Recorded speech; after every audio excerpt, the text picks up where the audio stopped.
There is a document sitting in the world's manuscript collections in which Jesus teaches a man exactly what to say when something tries to stop his soul. Not a parable, not a metaphor, a script.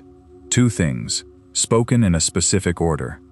You've been told the four Gospels contain everything he taught: Matthew, Mark, Luke, John, and that anything outside those four was invented later by people who didn't know him. That is not what the manuscripts say. There are texts written by Christians, copied by Christian monks, and buried by Christian hands in the Egyptian desert. In one of them, Jesus warns his closest student that he will be intercepted on the way home, and then he tells him what to answer. In the next few minutes, I'm going to show you that text. I'll tell you where it was found, who tried to destroy it, and why it stayed missing for 16 centuries. Then I'm going to walk you through the exact two-part answer he gives, and how people still use it, quietly, under the breath, at 3 in the morning, when their own mind turns against them. Because the strangest part isn't that the words survived, it's what happens to a human nervous system that repeats them. Let me start with the part almost nobody is told. The Bible you own was not decided. It was decided. In the year 367, a bishop named Athanasius of Alexandria sent out his annual Easter letter. Bishops did this every year. It usually announced the date of the holiday. This one did something else. In that letter, for the first time in recorded history, someone listed exactly 27 books as the authorized Christian scriptures. Not 28, not 30, 27. And he didn't stop at listing them. He instructed the churches under him to reject everything else, to purge it. Now think about who received that letter. Egypt was full of monasteries, communities of monks who had spent their lives copying manuscripts by hand, one letter at a time, on animal skin that cost a fortune. These men owned libraries, and a letter arrived telling them that a portion of what they had copied was now forbidden. Some of them obeyed and burned the books, and some of them didn't. In December of 1945, near a cliff called Jabal al-Tarif, close to the town of Nag Hammadi in Upper Egypt, a farmer named Muhammad Ali al-Saman was digging for soft soil to use as fertilizer. His mattock struck something hard. It was a sealed clay jar, taller than a man's knee. Inside were 13 leather-bound books, papyrus, bound codices, not scrolls, 52 separate texts. Most of them had never been seen by any living human being. And here is the detail that should stop you. That jar was buried within walking distance of one of the largest monasteries in the ancient Christian world. The bindings of those books were stiffened with scrap papyrus, old letters, old receipts, and some of that scrap carries monastery names and dates from the middle of the 4th century. So the story we were given falls apart on contact. We were told these were fringe writings, marginal, read by nobody. But they were in a monastery library, copied at enormous expense, by monks, in the century when Christianity was becoming the religion of an empire. And when the order came to destroy them, someone carried them out into the desert, sealed them in a jar, and buried them in the sand, instead of throwing them in the fire. You don't do that for a book you think is worthless. You do that for a book you think somebody will need later. So what was in them? I want to give you a name for the thing you're about to hear, because names make things stick. I call it the Tollgate Answer. Here is why. In the first apocalypse of James, that's Codex 5 from that jar, Jesus is speaking privately with James. He tells him something disturbing. He tells him that when he leaves the body, he will not simply travel upward. He will be stopped, detained. And the text uses a specific, almost bureaucratic word for the beings who stop him. Tax collectors, toll collectors, customs officers, not demons with pitchforks, officials, beings whose entire function is to intercept something in transit and demand payment. And Jesus does not tell James to fight them. He does not give him a weapon or a battle or a name to shout. He gives him an answer. A statement of two parts. The first part is a declaration of origin. James is to say that he comes from the one who existed before anything else did. Not from this world, not from them, from the source that preceded the whole system. The second part is a declaration of destination. James is to say that he is returning to the place he came from. That's it. Where I'm from. Where I'm going. Now here's why that works, and I want you to sit with this, because it's the hinge of everything. In these texts, the Archons do not hold you by force. They hold you by a claim. They assert jurisdiction. They say, in effect, you are ours. You were made here. You belong to this system, and you owe us. The answer is not a fight. The answer is a refusal of jurisdiction. Think about it the way you'd think about a phone call from a debt collector, chasing a debt that was never yours. What happens if you argue? You stay on the line. You get pulled into their frame. You start defending yourself, and the moment you defend yourself, you've accepted that there's a case to answer. What actually ends it is stating who you are and hanging up. That is the structure of the Tollgate Answer. It doesn't argue. It doesn't negotiate. It states an origin that predates the claim, and a destination the claimant has no authority over. And what about the attachment part? Because that word gets thrown around loosely, and in this case it comes from an actual text. In the secret book of John, the longest and most complete cosmology in that buried collection, there's a concept called the counterfeit spirit. In Greek, the antimaimon pneuma, the imitation spirit. The text describes it as something that fastens onto a person. It doesn't possess you in the horror movie sense. It's subtler than that. It moves in you. It supplies you with impulses you experience as your own thoughts. It generates the compulsion, and then it hands you the voice that says, "This is you. This is your nature. This is just how you are." That is what these texts call attachment, not a monster on your chest, a thought you can't tell apart from yourself. And I'm going to prove to you that this isn't one weird manuscript. Start with the manuscript itself. The first apocalypse of James was known only from Nag Hammadi Codex 5 for decades. Then, much later, a second ancient copy surfaced in a completely different manuscript, the Chacos Codex, the same codex that contained the Gospel of Judas. But that's one text. Watch what happens when you look at the others.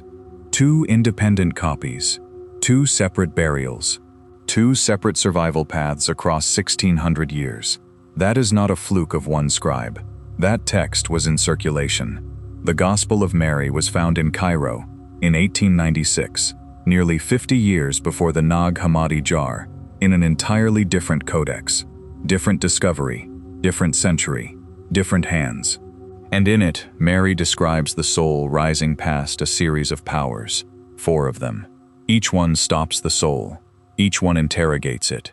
And the soul does not fight. The soul answers. And each answer is a statement about origin and destination. Same architecture, challenge, verbal answer, passage. Then there's Pistis Sophia, in the Accuse Codex, which the British Museum acquired in 1785. 160 years before Nag Hammadi. In it, Jesus spends an extended period after the resurrection teaching the disciples the structure of the eons and the names and seals required to pass through them. Not vague encouragement, operational instructions. 3 separate manuscript discoveries spread across 160 years from different communities in different codices, all describing the same mechanism. And it doesn't stop with texts nobody reads. Because that same Egyptian desert produced something else in the 4th century, and this one never left Christianity at all. The Desert Fathers, monks who went out into the sand to fight what they called the logismoi, intrusive thoughts. And they did not treat those thoughts as personal failings. They treated them as incoming assaults from outside the self. One of them, Evagrius Ponticus, wrote a book that should be famous and isn't. Its title translates roughly as Talking Back, and it is exactly what it sounds like. It's a catalog of intrusive thoughts, sorted by type, each one paired with a specific short phrase to be spoken back at it. He didn't tell his monks to analyze the thought. He didn't tell them to fight it. He told them to answer it, out loud, with a fixed line. Out of that same tradition came the practice that Eastern Christians have used continuously for over 1,000 years. A short phrase, repeated, tied to the breath, spoken so quietly that the person beside you would never hear it, not shouted, whispered. They have a word for the state it produces: Nepsis, watchfulness, the gap between a thought arriving and you becoming it. So now we have a spoken two-part formula in the texts, and a living whisper practice in the monasteries, from the same desert, in the same century. Only nobody talks about what the third line of evidence shows. Because in the last 30 years, people with brain scanners have gotten interested in exactly this. Andrew Newberg, a physician and researcher who has spent his career imaging the brains of contemplatives at the University of Pennsylvania, has published repeatedly on what happens during focused verbal repetition. One of the consistent findings involves a region called the superior parietal lobule, an area heavily involved in constructing your sense of where your body ends and the world begins. During deep contemplative repetition, activity in that region changes. The boundary softens. Read that again in light of a 2,000-year-old text about declaring your origin. The practice doesn't argue with the boundary, it relocates it. There's more. Research groups like the HeartMath Institute have spent decades on what happens to heart rhythm variability when breathing slows into a narrow range, roughly 6 seconds in, 6 seconds out. The pattern stabilizes. The rhythm becomes ordered rather than erratic, and a whispered phrase on the exhale naturally pulls breathing into exactly that range, without you having to count anything. And in 1983, the US Army commissioned an analysis of consciousness alteration through resonance and entrainment. The document is known as the Gateway Process Report. It was declassified. You can read it. Whatever you make of its conclusions, the fact remains that a military intelligence apparatus took the mechanics of rhythmic, sound-based state change seriously enough to pay for a formal assessment. So put it together. Ancient texts describe a spoken two-part formula that dissolves a claim of ownership. A continuous monastic practice uses whispered repetition on the breath to break the grip of intrusive thoughts, and modern imaging finds that this exact activity alters the brain regions that construct the sense of a bounded, separate, defendable self. 3 lines: text, practice, physiology. None of them consulted the others. All 3 land on the same place. Which leaves one question. If this is real, and it's this simple, why did you have to wait until now to hear about it? Follow what happens if this becomes common knowledge. If the answer is 2 lines you can say yourself, in your own kitchen, with no permission and no ceremony and no fee, then there is no role left for a middleman. That's the threat. It was never the theology. It was the removal of the middleman. Look at the mechanisms, and I want to be careful here, because I'm not talking about individuals. I'm talking about a structure, and structures outlive everyone inside them. The first mechanism is control of the catalog. Whoever decides which books exist decides which questions are askable. You cannot ask about the toll collectors if the text describing them has been removed from the shelf. The censorship isn't in the answers, it's one level up, in the list.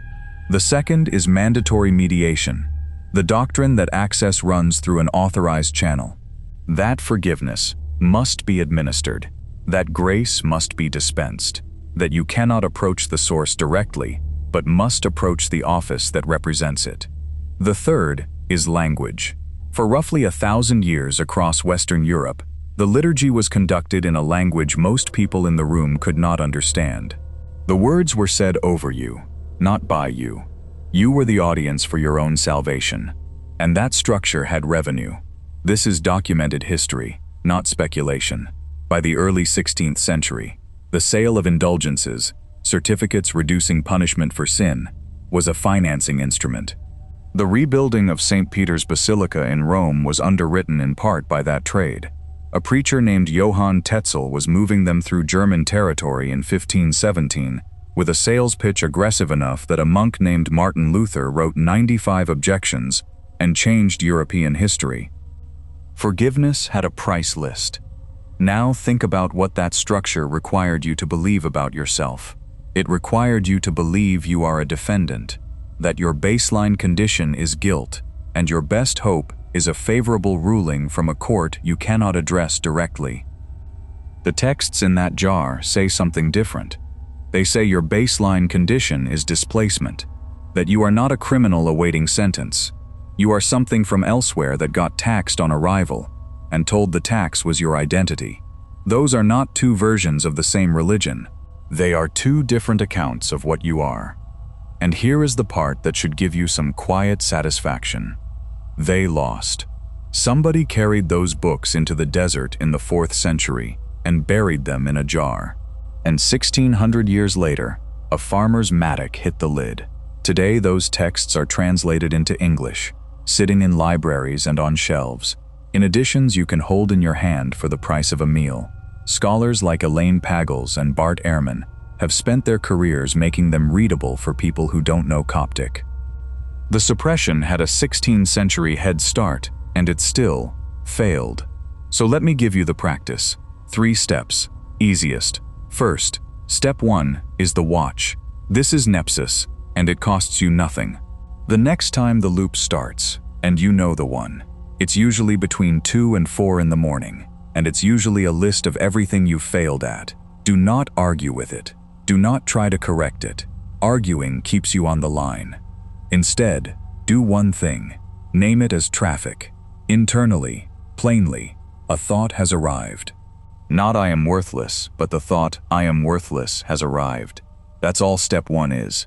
You are putting 1 inch of space between the thought and the one who notices it.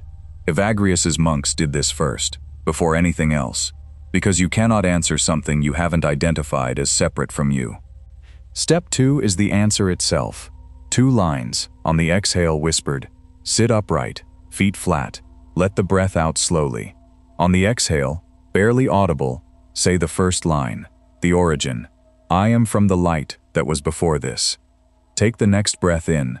On the next exhale, say the second line, the destination. And to that light I return. If you want it closer to the manuscript, use I am from the one who existed before, and I return to where I came from. Either form carries the same structure. Origin, then destination. Always in that order. Because the order is the argument. You establish what you are before you state where you're going. 6 breaths, 3 cycles of the pair. That's 90 seconds. Step 3 is the sit, and this is where change actually accumulates. 12 minutes, in the morning, before you speak to anyone. Same chair, same time. Breathe in for a slow count of 6, out for a slow count of 6. On every 3rd exhale, whisper the pair. And then, this is the hard part, stop steering. Don't monitor whether it's working. Don't check for a feeling. Just keep returning to the 2 lines when you notice you've drifted. The returning is the practice. The drifting is not failure, it's the raw material. Now 3 warnings, because I've seen people get this wrong. Do not use this as a panic button. If you whisper it faster and faster to make a bad feeling stop, you have turned a contemplative practice into a compulsion, and compulsions feed the exact thing you're trying to loosen. Say it slowly, or don't say it. Do not do the 12-minute sit lying down for the first month. You will fall asleep, and you'll conclude it doesn't work. And do not chase experiences. If you're waiting for lights or visions, you'll manufacture them, and you'll learn nothing. The result you're after is undramatic. Here's what to actually expect. Week 1. Probably nothing, except possibly falling asleep more easily. That's normal. Don't quit here. Weeks 2 through 4, you start catching the intrusive thought earlier. Not stopping it, catching it. There's a difference, and you'll feel it. Month 2 to 3, the gap widens. The thought arrives, and there's a beat before you become it. That beat is the whole thing. Everything else is decoration. So, let's close the loop. You came in believing the 4 Gospels were all there was. You now know that a specific man, in a specific year, drew up a list, and that monks in Egypt buried what he excluded rather than burn it. You know that in one of those buried books, Jesus tells his closest student he will be stopped by toll collectors, and hands him a 2-part answer instead of a weapon. You know that the same answer shows up in manuscripts found a century apart, in different countries, from different communities. You know that the desert monks turned it into a whispered practice on the breath. and that people with brain scanners have found that whispered practice changes the region of the brain that builds your sense of separateness. And you know the two lines, which makes you something slightly different than you were 20 minutes ago. Not a believer, not a follower, somebody who has read the primary sources, and there are fewer of those than you'd think. Now, there's a piece I deliberately left out because it needs its own video. In the Gospel of Thomas, also from that same jar, there's a saying where Jesus tells the disciples that speaking 3 specific words is more than anyone can survive hearing. 3 words, not written down. That's the next one, and if you want to be there when it goes up, you know what to do. Subscribe, not because it helps me, but because this channel goes into material that gets buried, and buried material doesn't surface in your feed by accident. And do one thing for me. Type the word return in the comments. Just that word. It tells me you made it to the end, and it tells me you're one of the people who actually wants the operational material and not the surface version. I read those. I answer them. 1600 years ago, somebody decided you shouldn't have these words. Somebody else buried them so you eventually would. Tonight, when the loop starts, you have an answer.